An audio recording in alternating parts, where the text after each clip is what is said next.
it's Armin. Welcome back to my channel. If you're new here, hello. Yep, stick around. Don't forget to hit subscribe down below, as well as the notification bell so you can be told when I make a new video. Today I'm doing a fun little recommendation video for the month of Ramadan, in which I'm going to be recommending books by Muslim authors that you can read during Ramadan and also outside of Ramadan, because all of these books are like literally some of my favorite books that I have ever read, and I've read all of them actually since starting BookTube, so I guess BookTube has really helped diversify my reading tastes, because before now I didn't know these existed. I didn't know that there were books written by other Muslims, and I didn't know that they were so amazing. So I'm really glad to have found these books.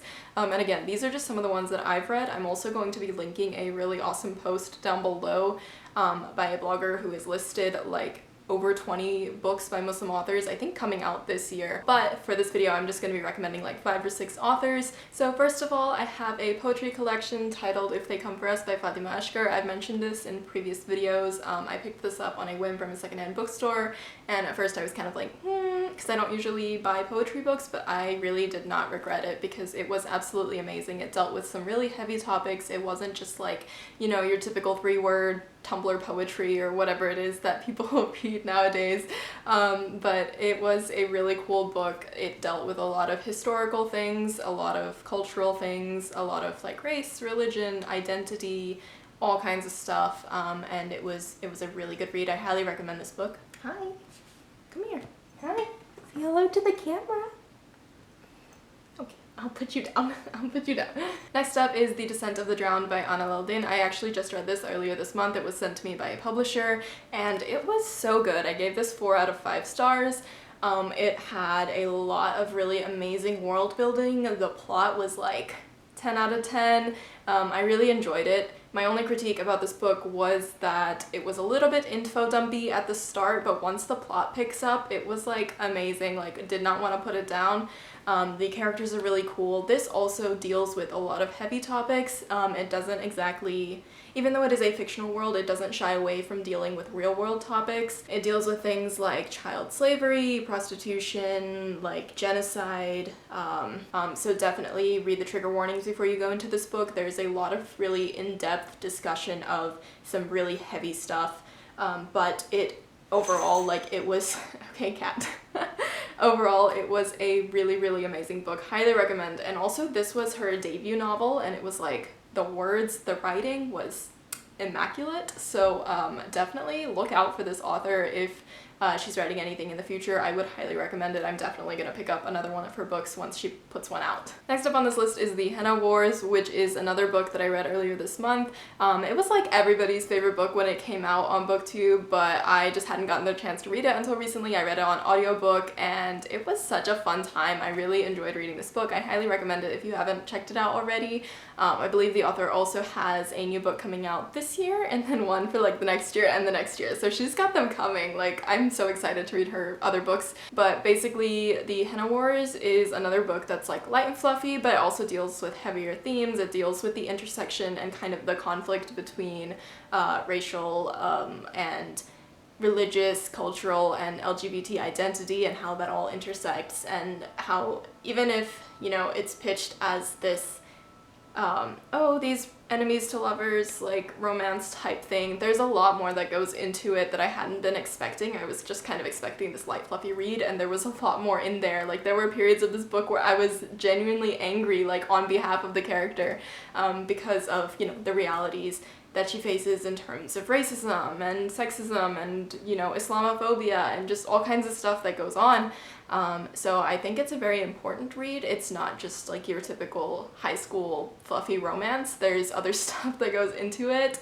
And it's by a Muslim author, which is fun, so definitely check that out. Next up on this list, of course, what would this video be if I didn't mention the one and only Sabaa Tahir and the Ember and the Ashes series. I absolutely love this series. I've made countless references to it in like every video since I have read the series.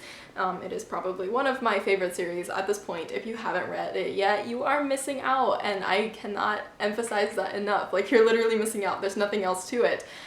This book is another fantasy, so obviously there are no like Muslims in the book, but the author is a Muslim, and there's a lot of cultural references. There's a lot of kind of religious references to like some of the tribes in the book. Like, the kind of culture is similar to a lot of Muslim cultures. I'm just kind of rambling at this point, but basically it does a very, very good job of integrating culture into a fantasy world in terms of being inspired by real world cultures as well.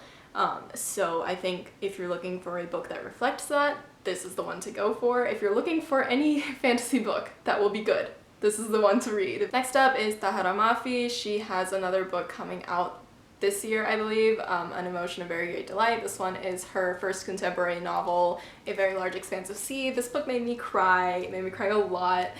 It follows a Muslim American teen in the aftermath of 9/11. She's kind of going through high school in the years following 9/11, which was, you know, not a great time for anybody who looked even vaguely Muslim in America after 9/11.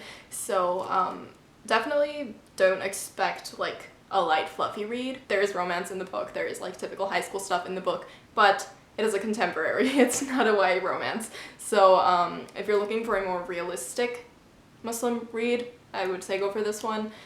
It's not super long, but it is one of the best contemporaries I've ever read, so I highly recommend this. And if you haven't read Tahara Mafi's other stuff, I also highly recommend that. Obviously she has the Shatter Me series, which is another dystopian like fantasy, and the main character is not Muslim or anything, but there is a character who shows up in one of the later books, I believe, who is Muslim, even though in this futuristic world like religion has kind of died out, but she kind of like self-identifies or like, you know, wears a hijab, and that's really cool as well to see that reflected in a dystopian where it's typically not shown at all, because like typically in dystopians religion is like not even a thing. So you know, Shatter Me, it's a great early 2000s dystopian, and then you have Very Large Expanse of Sea and An Emotion of Great Delight. And the very last book on this list is A Place for Us, which I read at the very start of my booktube journey within the first couple of months. I think last April, to be honest, I read this book.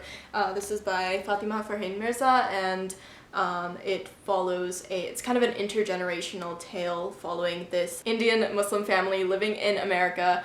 They immigrate to America, and then it follows like the parents who immigrated, the children who were born here, and kind of the course of their lives, and you know, everything that happens over the course of their lives, as told from like the main perspective of whenever they reconvene for the eldest daughter's wedding, because some things have happened, some of them are estranged, some of them are still, you know, living together, and they all come back together for the eldest daughter's wedding. So it kind of jumps back and forth in time, jumps back and forth in place. It's a very like flowy kind of novel, and it's not, it made me cry a lot. Also, I feel like a lot of these books are just like, this book made me cry, I loved it. But this is another like more realistic book. It's not a fantasy, it is fiction, but it is more reflective of like real world Muslim experiences. So I highly recommend this if you want something like that. But it was also one of the best contemporaries I have ever read. Like, this was a 5 out of 5 stars for me. Anyways, that is all of the books that I have personally read that I either have on my shelves or read recently that I wanted to recommend to you guys. But again, there's a blog post down below that recommends more Muslim books to read. But also like all of these authors as well, not just these books. They have other books, you know, in the mix that you should also definitely check out. I know this was kind of rambly. I just wanted to like sit down and film it real quick because I thought I would recommend some Muslim books for you guys. But if you enjoyed this video, please give it a thumbs up. Let me know down below if you've read any of these books, if you liked them, if you have any other ones to recommend to me, because I'd love to read your recommendations. And as always, don't forget to hit subscribe so you can be told when I make a new video, because hopefully I will be posting new content very soon. Thank you guys for watching. Bye bye.